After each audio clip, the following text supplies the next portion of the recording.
Assalamualaikum warahmatullahi wabarakatuh. Izin memperkenalkan diri, nama saya Rina Rismawati, nomor induk mahasiswa 2206076, jurusan Teknik Informatika kelas C.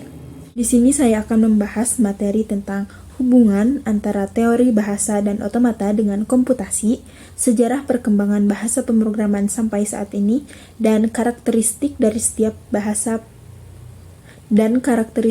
setiap penerjemah bahasa formal atau translator. Teori bahasa dan otomata merupakan bagian dari teori komputasi pada ilmu komputer. Hubungan antara teori bahasa dan otomata dengan komputasi adalah bahasa dijadikan sebagai alat input oleh suatu mesin otomata.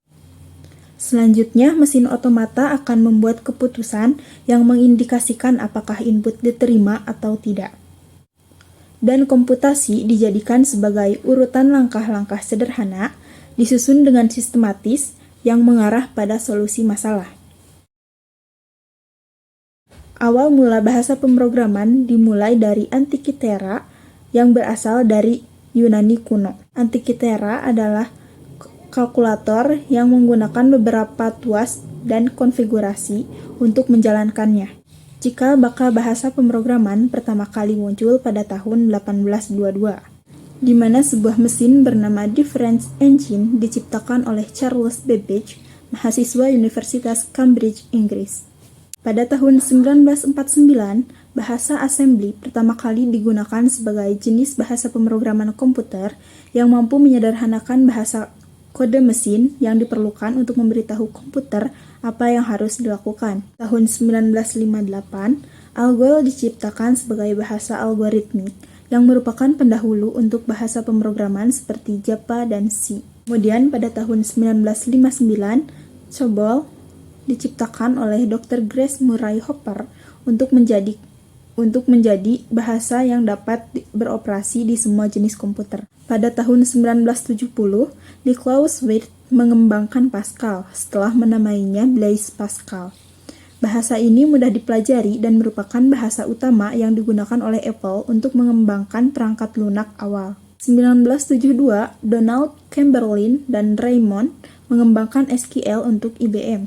Bahasa ini untuk melihat dan mengubah data yang disimpan dalam database. Kemudian pada tahun 1983, C++ diciptakan yang merupakan turunan dari bahasa pemrograman C.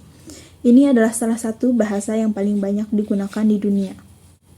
Tahun 1991, Guido van Rossum mengembangkan Python yang merupakan bahasa komputer sederhana dan mudah dibaca.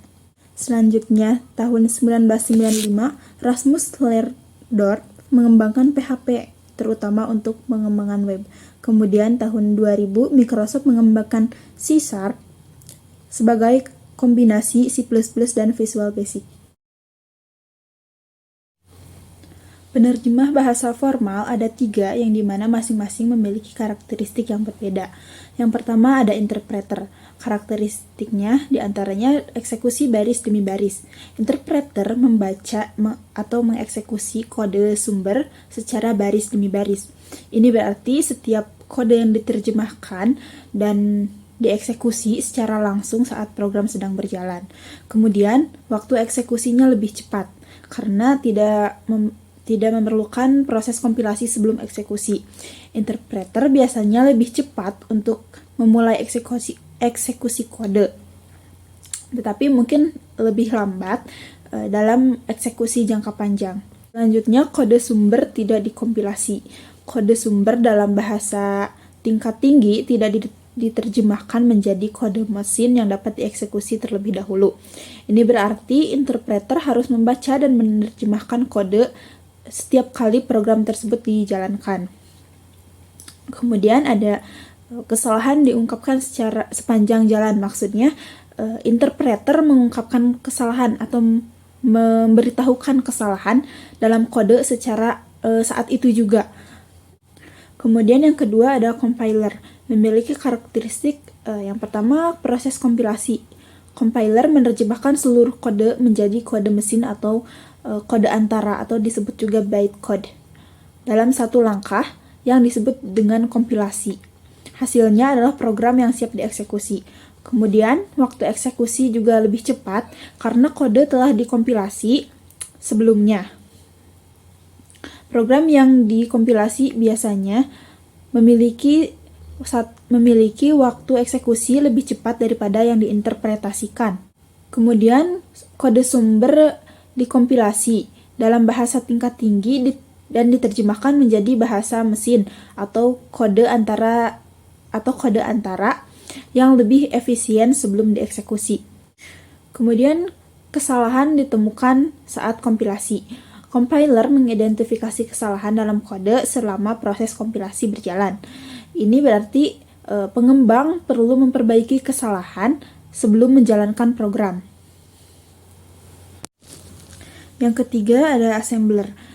Memiliki karakteristik diantaranya mengkonversi bahasa rakitan. Assembler digunakan untuk mengkonversi bahasa rakitan atau assembly language menjadi kode mesin yang dapat dieksekusi oleh komputer.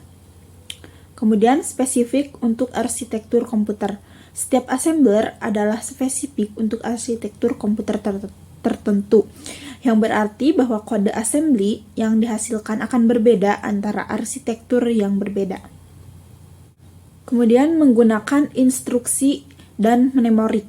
Dalam bahasa rakitan, instruksi komputer diwakili oleh mnemorik dan assembler mengubah mnemorik ini menjadi kode mesin yang sesuai.